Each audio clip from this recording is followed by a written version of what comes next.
ชาปัญญาเนี่ยมันยิ่งใหญ่กว่าสิ่งอื่นๆเพราะฉะนั้นการรู้แจ้งซึ่งความจริงนี่หาได้ยากคนจะเข้ารู้แจ้งซึ่งความจริงนั้นมีน้อย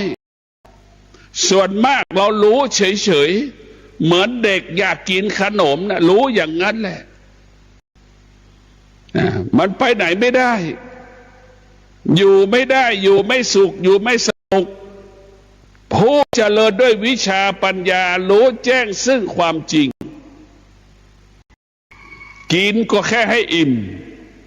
นอนก็แค่ให้หลับดำเนินชีวิตให้คงให้ปลอดภัยมีอยู่ได้เพื่อบำเพ็ญเพียรทำหน้าที่เท่านั้นหัวใจของผู้ที่มีวิชาปัญญาไม่สะสมสิ่งที่รู้ไม่แสวงหาความรู้ใดๆทั้งสิ้นไม่แสวงหาความรู้ใดๆทั้งสิ้นพวกเราทุกคนต้องพิจารณาหัวใจที่มีวิชาปัญญานั้นจะรู้ความจริงของกายเช่นกายมันเจ็บปวดหัวใจที่มีวิชาปัญญาก็รู้ว่าความปวดนั้นเป็นสิ่งที่ไม่ทนเหมือนด่างข้าวที่เราเคี้ยวอยู่ในปากนี่แหละมันก็กลืนเข้าในท้องเราเรียกว่าความเจ็บปวดมีระยะเวลาอันสั้นดังเราเคี้ยวข้าวอยู่ในปากนั้นสุขทุกข์ก็เป็นเช่นนั้นมีระยะเวลาอันสั้นดังเราเคี้ยวข้าวอยู่ในปากนั่นแหละผู้ที่มีปัญญาจะอยู่กับความเป็นจริงนั้นได้อยู่กับความเป็นจริงแล้วว่าสุขก็อยู่ได้ทุกข์ก็อยู่ได้ไม่สามารถทำให้บุคคลที่มีจิตที่เจริญด้วยวิชาปัญญาสะเทือนและหวั่นไหวสุขเกิดก็ไม่ต้อนรับทุกข์เกิดต้อนรับ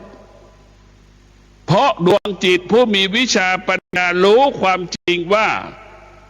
สุขก็ดีทุกข์ก็ดีเป็นสิ่งที่ไม่เที่ยงมันเป็นโทษมันเป็นพิษต่อชีวิตของเราโดยเฉพาะธรรมะภาคปฏิบัติเราจะไม่ยึดติดในสุขเราจะไม่ยึดติดในทุกข์เราจะต้องแก้ไขสุขกับทุกข์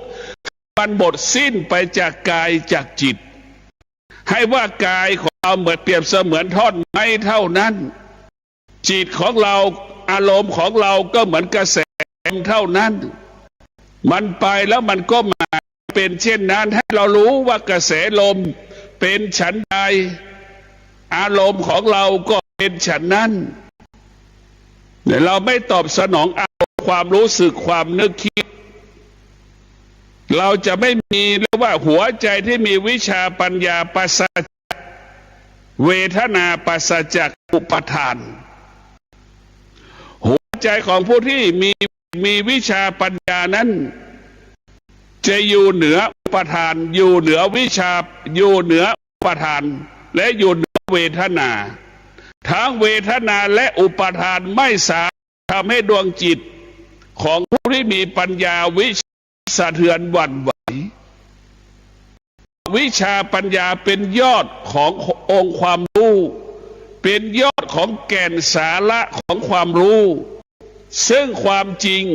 รู้แจ้งซึ่งความจริงของสังคมรู้แจ้งซึ่งความจริงของอารมณ์และความรู้แจ้งซึ่งความจริงของธรรมชาติรู้แจ้งซึ่งความจริงของธรรมะหัวใจที่มีวิชาปัญญาจึงอากายกับจิตไว้กับธรรมะจึงรู้ธรรมะเป็นผู้ควบคุมกายกับจิตกายเรามันก็เกเรจิตเรามันก็เกเรเมื่อหัวใจมันมีวิชาปัญญาจึงเห็นร่างกายเป็นสิ่งสกปรกจึงเห็นจิตเราเป็นสิ่งสกปรกจิตเรามันสกปรกไส้เดือนนั่นแหละพวกเราทั้งหลายจิตเรามันสกปรกก็เหมือนสัตว์ที่อยู่ในน้ำเน่าเนี่ยแต่พวกเราทั้งหลายจิตสกปรกเหมือนโลกนั่นแหละพวกเราทั้งหลายมันเชื่อมันสกปรกจิตก็สกปรกกายแล้วก็สกปรกเพราะกายจิตมันไม่ได้รับการ ฝนอบรมกายมันก็เป็นสิ่งสกปรกจิตก็สกปรกเหมือนด่างคนส่วนมากไปหลงกายของคนอื่นเห็นกายคนอื่นเป็นของวิเศษมีความอยากมีความต้องการในกายบุคคลนั้นๆนี่แหละพวกเราทั้งหลายบุคคลที่ไม่ได้ฝึกจิตตรงข้ามบุคคลที่มีหัวใจที่งอกด้วยวิชาปัญญามีวิชาปัญญาจึงเห็นร่างกายเป็นของเน่าของเหม็นเห็นจิตเราได้เป็นสิ่งสกปรกเราจะรู้ว่าได้พระพุทธเจ้าก็เพราะจิตเป็นจนก็เพราะจิตกิเลสตัณหาก็เกิดขึ้นที่จิตธรรมะก็เกิดขึ้นที่จิต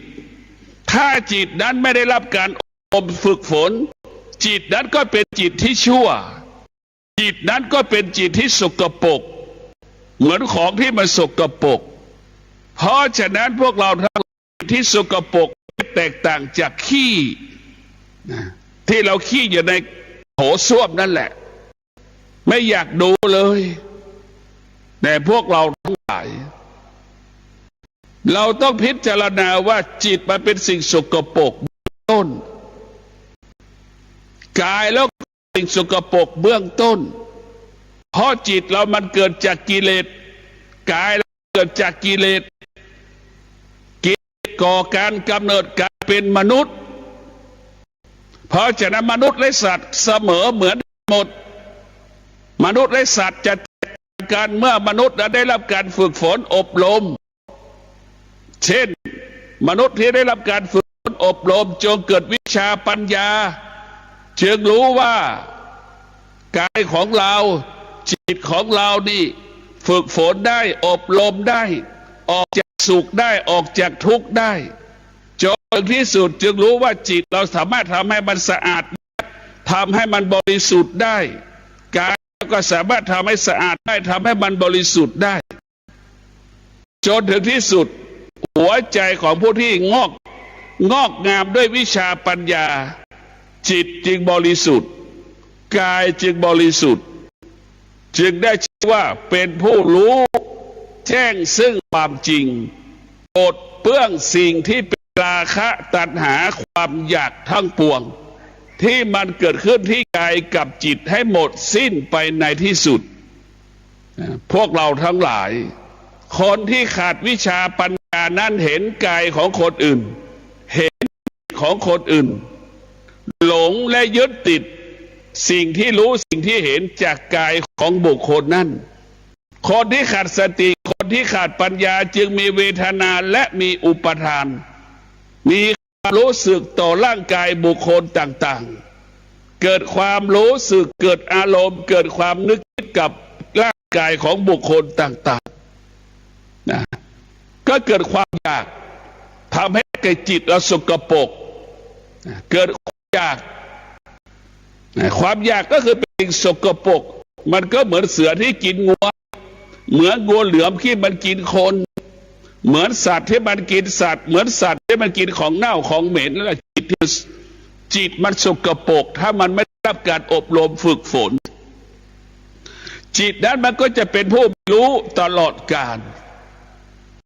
มากจิตของคนส่วนมากเป็นผู้ไม่รู้อยู่แล้วนะถ้าจิตเป็นผู้รู้คนทั้งโลกจะมีสุขจะไม่มีทุกข์สุขทุกข์ไม่มีค่าสำหรับคนทั้งโลกเวลานี้สุขกับทุกข์เป็นสิ่งที่มีค่าของคนทั้งโลกเวลานี้สุขกับทุกข์ให้คนทั้งโลกเทือนและหวั่นไหวเพราะคนทั้งโลกเป็นผู้ไม่รู้เมื่อคนทั้งโลกไม่รู้คนทั้งโลกก็ไปติดในสิ่งที่รู้คือสุขรักษาไม่ได้ก็เป็นทุกข์มันจากไปทุกข์เกิดขึ้นแก้ไม่ได้ก็เป็นทุกข์เพราะไม่ยอมรับความทุกข์แก้ทุกข์ไม่ได้ก็เป็นทุกข์ทวีคูณเพราะฉะนั้นคนทั้งโลกจึงวกไปวนมาเหมือนคนบ้าอยู่กับเรื่องเดิมๆซ้ำๆไม่รู้เลยว่าเรื่องเดิมๆเป็นปกติเป็นธรรมดาของมันก็เป็นของธรรมดาทุกข์ก็เป็นของธรรมดาทุ ทุกคนเหมือนกันหมดรักษาสุขไม่ได้แก้ไขทุกข์ไม่ได้เหมือนกันหมดคนส่วนมากไม่ได้ฝึกจิตอบรมจิตจึงตกอยู่ใต้อำนาจสิ่งที่รู้จึงยึดติดสิ่งที่รู้ไปตามรู้สิ่งที่รู้คนทั้งโลกจึงออกจากสุขจากทุกข์ไม่ได้สุขทุกข์กลายเป็นคุกขังคนทั้งโลกสุขทุกข์เป็นสิ่งที่เป็นพิษเป็นโทษภัยต่อคนทั้งโลกคนทั้งโลกอยู่กับสุขกับทุกข์ไม่ได้อยู่ไม่สนุกมันจึงเกิดอาการสุขทุกข์ทุกวันจึงเกิดอาการสุขทุกข์ทุกการเวลาไม่สุขก็ทุกข์ไม่ทุกข์ก็สุขทุกลมหายใจส่วนดวงจิตที่มีวิชาปัญญานั้นไม่มีสุขไม่มีทุกข์รู้แจ้งซึ่งความจริงของความทุกข์รู้แจ้งซึ่งความจริงของความสุขว่ามันไม่เที่ยงว่ามันไม่เที่ยงสิ่งใดที่มันเที่ยงดวงจิตที่มีวิชาปัญญาจะไม่ยึดติดจะไม่ติดเพราะฉะนั้นดวงจิตผู้ที่มีปัญญาดวงจิตผู้มีวิชาปัญญาจึงละสิ่งที่รู้จึงอยู่เหนือสิ่งที่รู้จึงไม่ตามรู้สิ่งที่เรารู้ไม่ให้ค่าสิ่งที่เรารู้ไม่ให้ค่าสิ่งที่เรารู้จะเป็นจริงเราก็ไม่ให้ค่ามันไม่เป็นจริงเราก็ไม่ให้ค่ามันสิ่งที่เรารู้มันไม่เที่ยงมันไม่เที่ยงมันเที่ยงคำนี้แหละจึงได้ตัดละวางสิ่งที่เรารู้ทั้งหมดได้หัวใจบุคคลใดรู้ว่าสิ่งนั้นไม่เที่ยงเราก็จะละคำว่าละได้วางได้ปล่อยได้เพราะคำนี้เนี่ยมันเป็นสิ่งไม่เที่ยงสามีก็เป็นสิ่งไม่เที่ยงภรรยาก็เป็นสิ่งที่ไม่เที่ยงพ่อแม่ก็เป็นสิ่งที่ไม่เที่ยงลูกก็เป็นสิ่งที่ไม่เที่ยงนายจ้างลูกจ้างก็เป็นสิ่งที่ไม่เที่ยงมันมีสิ่งเรียกว่าสิ่งมีชีวิตไม่มีชีวิตเป็นสิ่งที่ไม่เที่ยงทั้งสิ้นถ้าเรารู้เช่นนี้แล้วเราไม่ยึดติดแม้กระทั่งร่างกายของเราก็เป็นสิ่งที่ไม่เที่ยงเมื่อเรารู้แล้วเราจึงอยู่เหนือสิ่งที่เรารู้ด้วยวิชาปัญญาเรียกว่าสบายกายสบายใจด้วยวิชาปัญญารู้แล้วเป็นอิสระจิตนั้นเป็นอิสระกายนั้นเป็นอิสระเหมือนนกบินกลางอากาศแต่พวกเราทั้งหลาย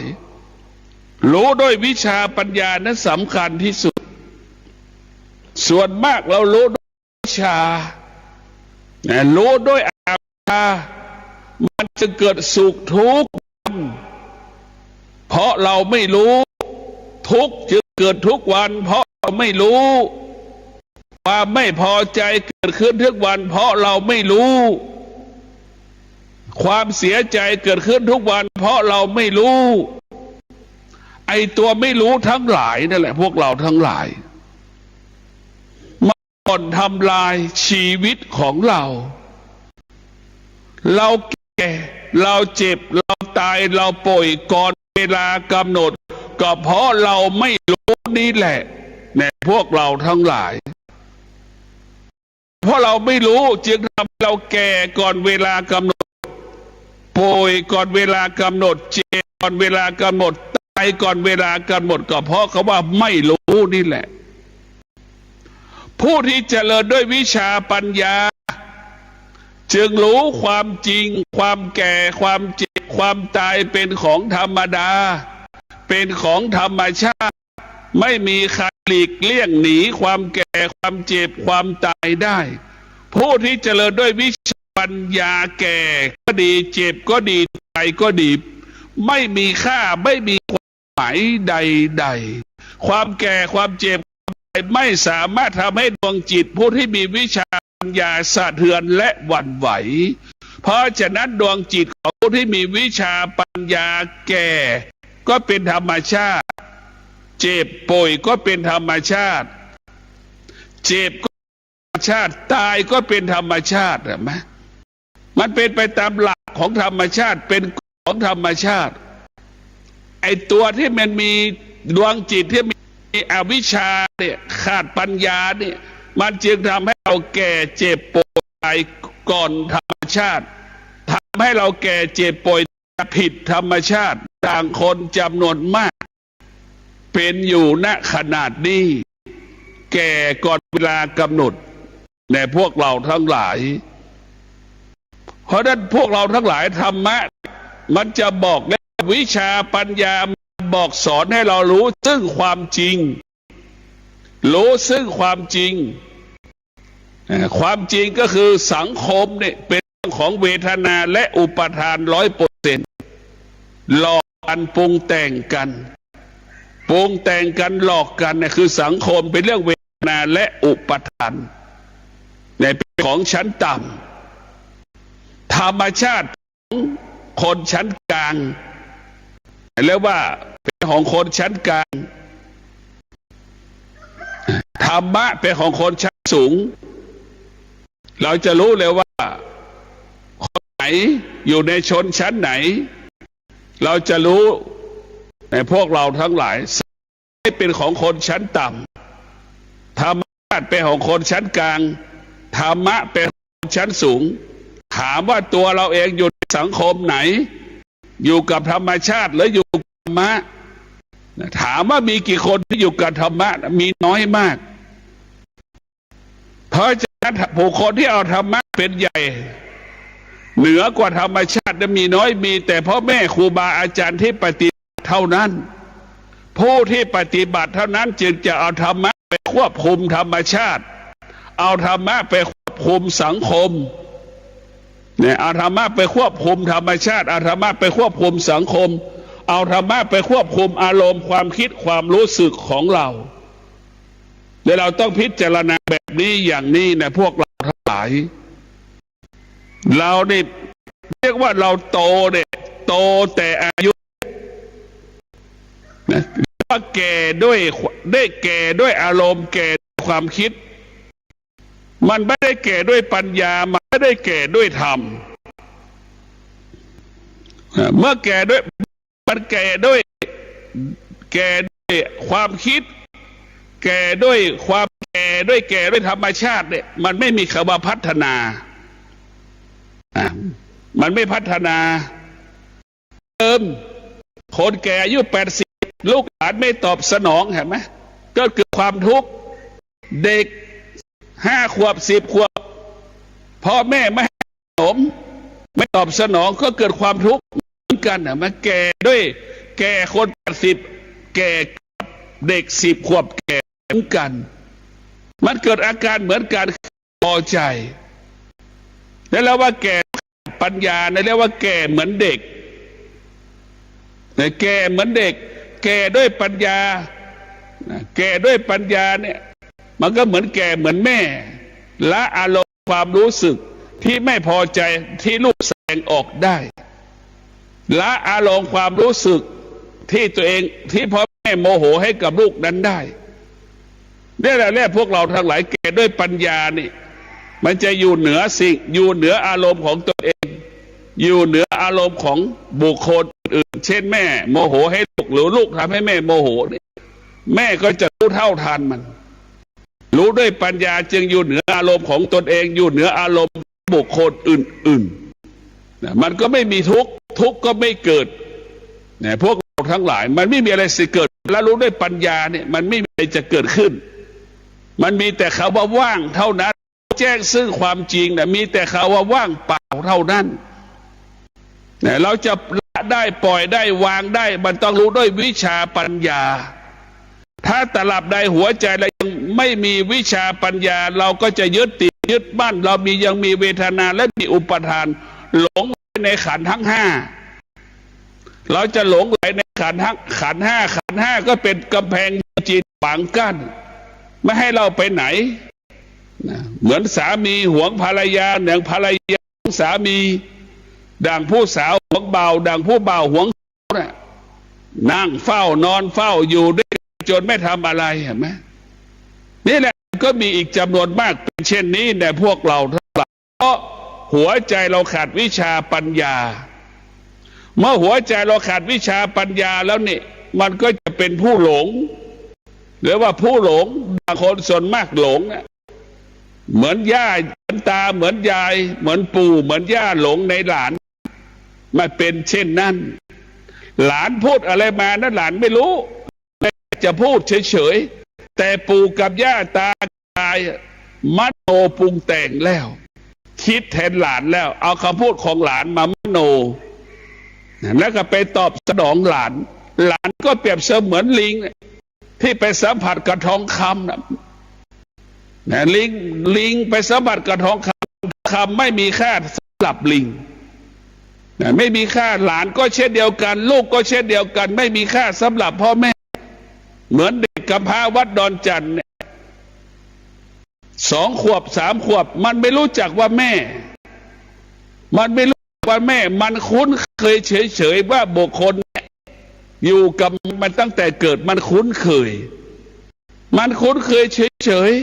ๆแล้วเอาเด็กแรกเกิดไปอยู่ใครก็ได้มันก็ไม่รู้หรอกเป็นแม่มันก็รู้สึกเฉยๆนั้นแต่พวกเราทั้งหลายมันรู้เฉยๆนี่แหละพวกเราทั้งหลายต้องพิจารณาเนี่ยมันรู้เด็กก็เป็นเช่นนั้นแหละแต่พ่อแม่ปู่ย่าตายายไปปรุงแต่งในคำพูดของลูกของหลานว่าอย่างนั้นว่าอย่างนี้เราให้ค่าให้ค่าคำพูดของลูกของหลานหลงไหลในคำพูดของลูกหลานตรงกันข้ามลูกหลานไม่รู้ค่าปู่ย่าตายายเด็ก50 ขวบไม่รู้ค่าปู่ย่าตายายเวลามันไม่พอใจเอาทองคำให้มันก็ไม่เอาเพราะเด็กมันยังไม่รู้ว่าสุขกับเด็กมันยังไม่รู้ว่าความจริงกับความไม่เป็นจริงมันไม่รู้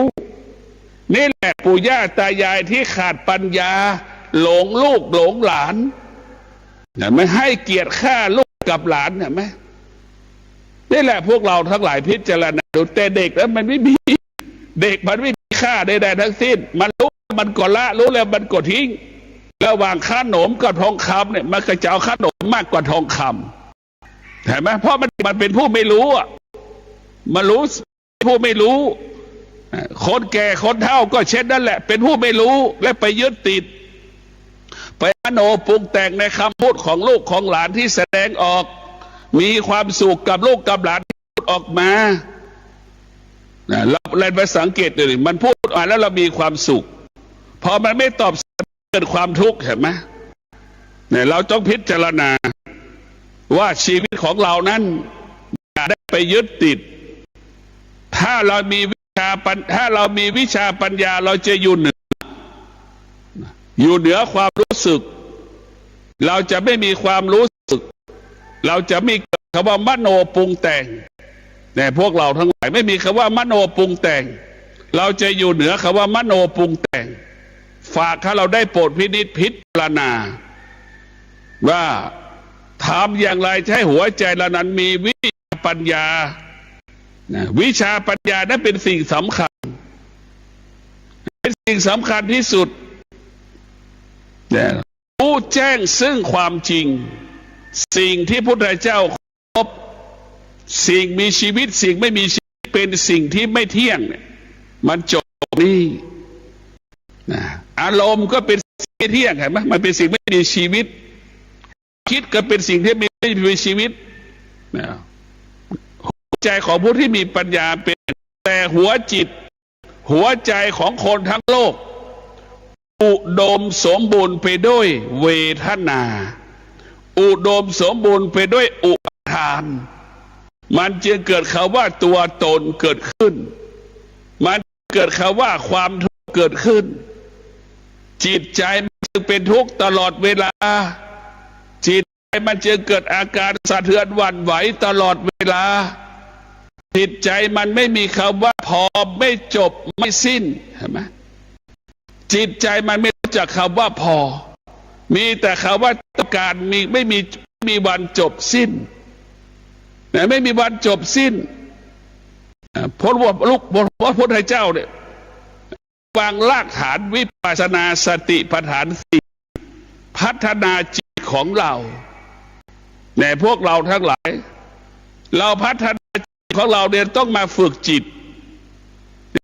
ปฏิบัติธรรมเนี่ยเราจะมาพัฒนาการพัฒนาจิตเรากินข้าวหนึ่งมื้อเราอยู่มาปฏิบัติธรรมเรากินข้าวหนึ่งเรามาปฏิบัติธรรมเราไม่ตามใจตนเองเนี่ยคือการพัฒนากายคือการพัฒนาจิตนี่แหละเป็นการจะยกระดับจิตให้มันสูงขึ้นคือจิตสูงขึ้นได้ต้องอาศัยความอดทนจิตเราจะยกสูงขึ้นได้ต้องอาศัยวิริยะภาคเพียรมันจะเกิดคำว่าสำเร็จได้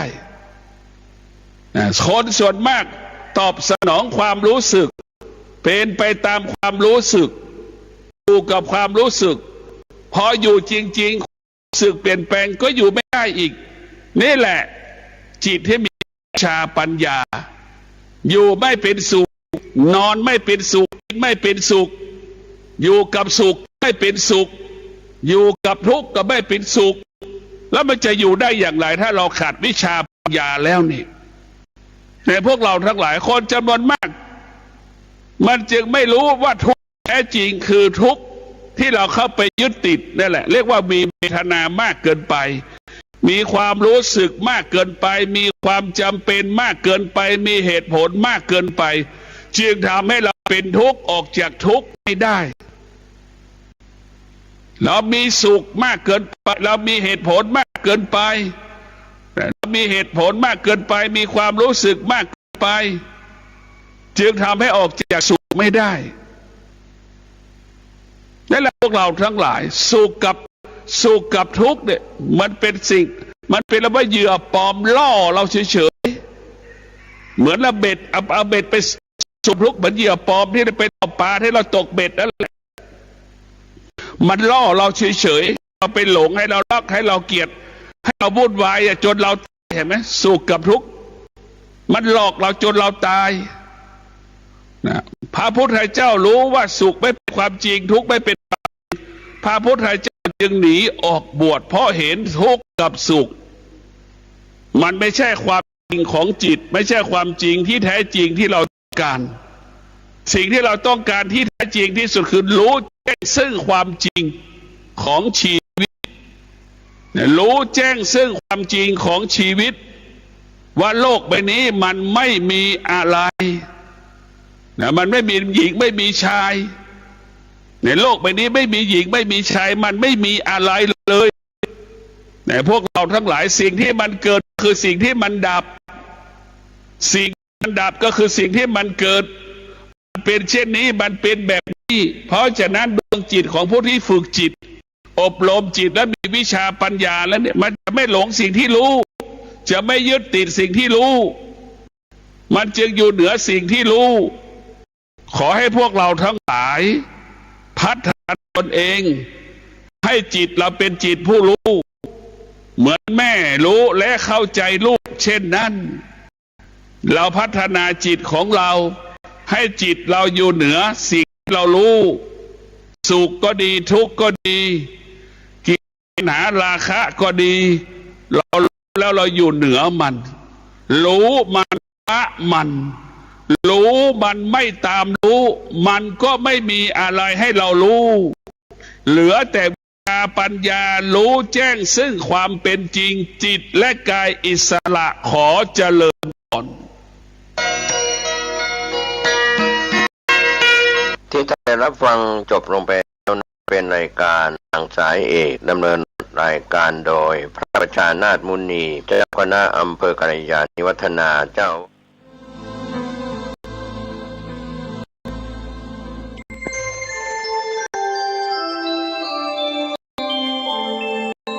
ขณะนี้ท่านกำลังฟังสถานีวิทยุกระจายเสียง FM 104.5 เมกะเฮิรตซ์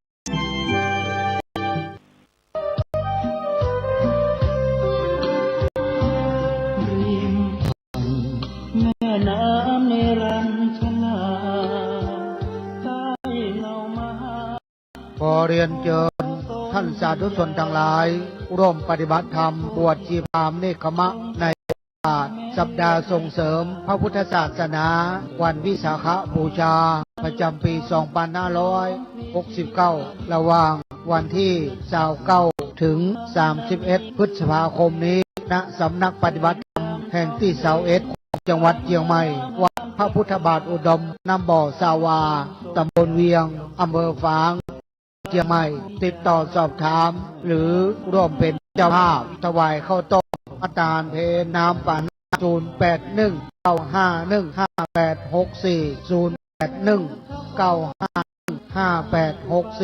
หลวงพ่อเจ้าคณะฝาง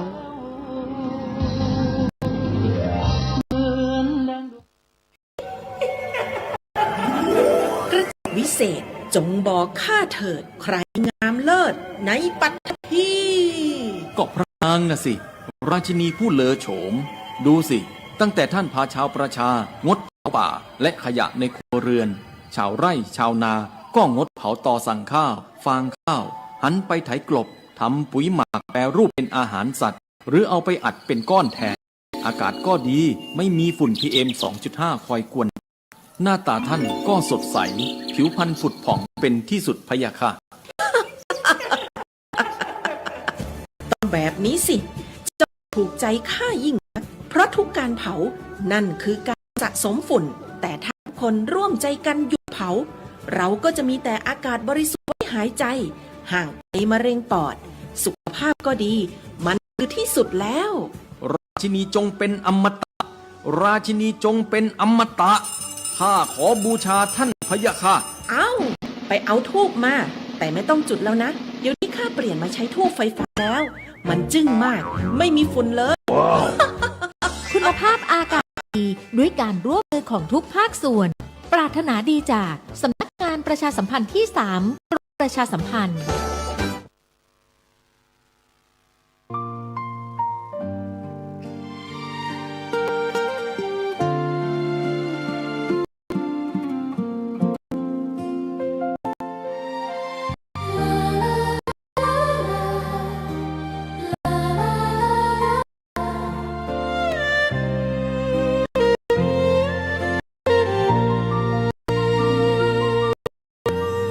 แสงทองร่ำไร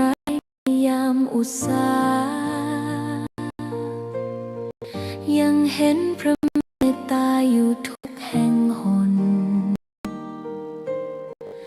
น้ำพระทัยฉลมใจคนทั่วพื้นแผ่นดินยังอบอุ่นรอยยิ้มพระพักตร์ยังส่องแสงในดวงใจไทยไม่ลืมสายลมแผ่วเบามือเอ่ยคำปลอบว่าพระองค์ยังอยู่ใกล้ขอกราบแทบด้วยรักนิรันดร์น้ำตาหลั่งพลันจากใจคนไทยแม้เสด็จสู่ฟ้าไกลแต่พระหฤทัยอยู่ในแผ่นดินนี้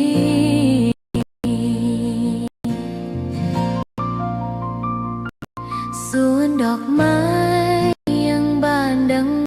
เก่าเราเจ้าดอกไม้รู้ว่าพระองค์จากไป แต่กลิ่นหอมยังพัดผ่านใจ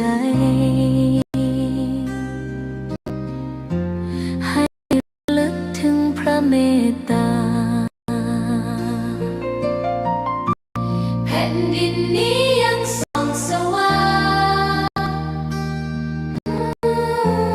ด้วยพระคุณอันยิ่งใหญ่ขอเดินตามรอยเท้าแห่งพระแม่ไป ด้วยศรัทธาไม่เสื่อมคลายขอกราบแทบบาทด้วยรักนิรันดร์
ตามหลักสูตรธรรมดาเพื่อให้ได้วุฒิบัตรรับรองแล้วพึงอบรมเรื่องการเทศนา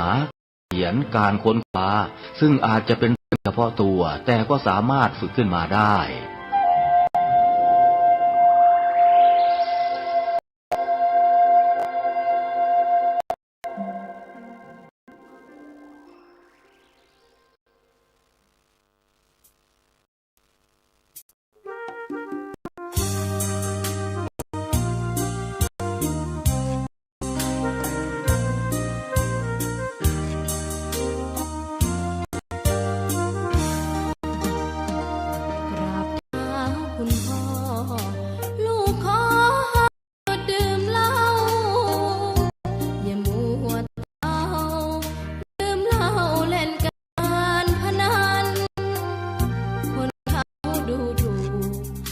ว่าพ่อขี้เกียจทำงานชาวบ้านรังเกียจเดียฉันตาประจานพ่อสิ้นดีสงสารคุณแม่ลำบากแค่หาเงินให้ได้มาเท่าใดก็ไปจนหมดไม่มีขัดสนจนยากลำบากคนแค้นเต็มทีอนาคตของลูกปรีความหวังที่มีมืดมนพ่อดื่มสุราเหมือนกินน้ำตาของแม่พ่อจ้าฐานะเราแย่หากไม่แก้ความจนแม่เตือนพ่อด่าตบตีเสียจนชอกช้ำระกำมองมนถูกคนเขานินทากราบเท้าพ่อลูกขอให้ดื่มเหล้าหากหัวแต่เมาคนเขาย้ำหมิ่นเรื่อยมากลับตัวเสียใหม่กลับใจมาพัฒนาพ่อจะมีคุณค่าเลิกดื่มสุราเลิกการพนัน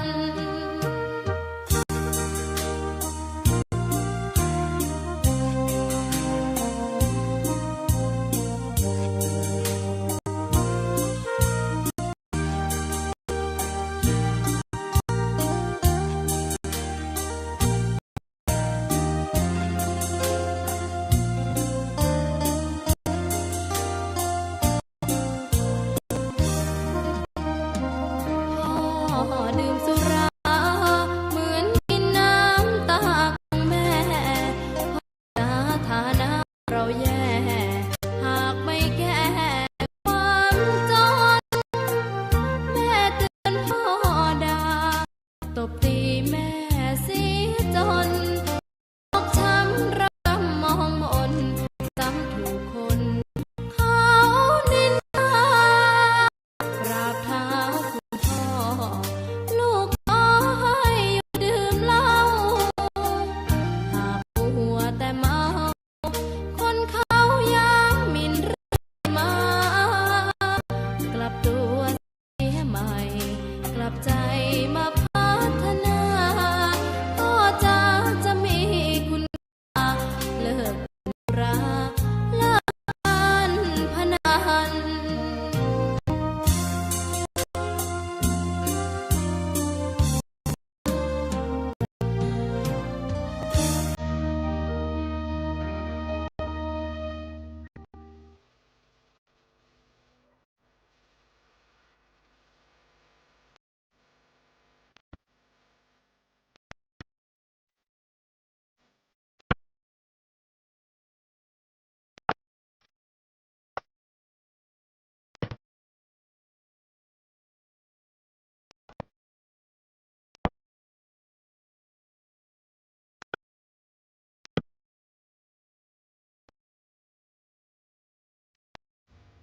งานเผยแผ่เป็นหัวใจสำคัญของพระพุทธศาสนา พระพุทธเจ้าขึ้นมาบนเป้าหมายแห่งการเผยแผ่ความดีนำความดีไปแทรกไว้ในจุดที่มีความดีไม่มากค่อยๆเจือจางจน ความไม่ดีนั้นหายไปเหลือแต่ความดี หรือมีดีมากกว่าไม่ดี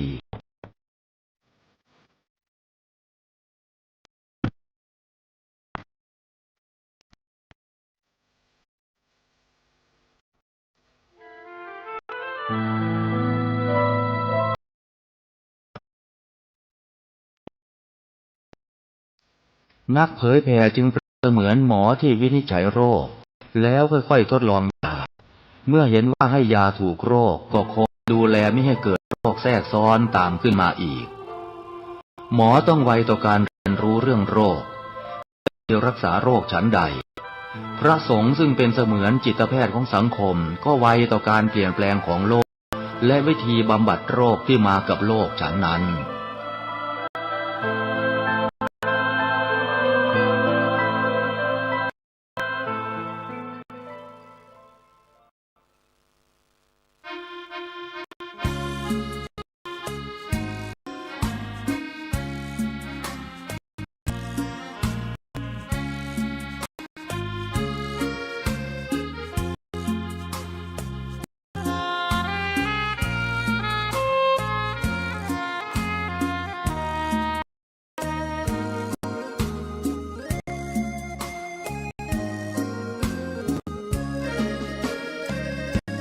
ลิ้วเพลงธรรมผูกถ้อยคำเข้าถึงจิตใจฟังรายการวิทยุเสียงใสส่งถึงใจไปสู่ปลายนาสาธรรมน้อมนำมองศาสดาบอกผู้คนทั่วลาหันมาเข้าวัดฟังธรรมคลื่นเสียงนี้เป็นคลื่นธรรมะจากใจส่งถึงบ้านไกลบ้านไกลฟังได้สุขใจล้ำยามดึกดื่นค่ำคืนมีงานต้องทำเป็นคลื่นสารธรรมเน้นย้ำธรรมะเตือนใจเสียงคลื่นธรรมบอกหลักธรรมให้คลายความเหงาฟังเสียงธรรมะเบาเบาบอกเล่าถึงคนบ้านไกลสื่อธรรมะบอกลดละระวางด้วยใจสื่อไปถึงสวงในเข้าใจหลักธรรมหลักดีลิ้วเพลงธรรมผูกสัมพันธ์จิตใจร่าเริงฟังสาระธรรมะบันเทิงรื่นเริงให้ชีวิตยามวันว่างเดินทางไปเยี่ยมสถานีนัดพบกันน้องพี่วันนี้วันดีวันเสาร์สวดมนต์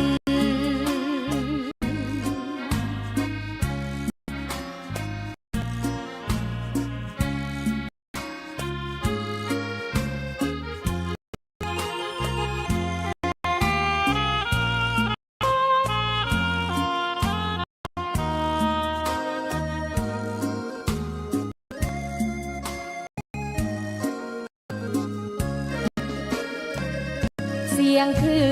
นธรรมบอกหลักธรรมให้คลายความเหงาฟังเสียงธรรมะเบาเบาบอกเล่าถึงคนบ้านไกลสื่อธรรมะบอกละระวางด้วยใจสื่อไปถึงสวงในเข้าใจหลักธรรมหลักดีลิ้วเพลงธรรมผูกสัมพันธ์จิตใจร่าเริงฟังสาระธรรมะบันเทิงรื่นเริงในชีวิตยามวันว่างเดินทางไปเยี่ยมสถานีนัดพบกันน้องพี่วันนี้วันดีวันเสาร์สวดมนต์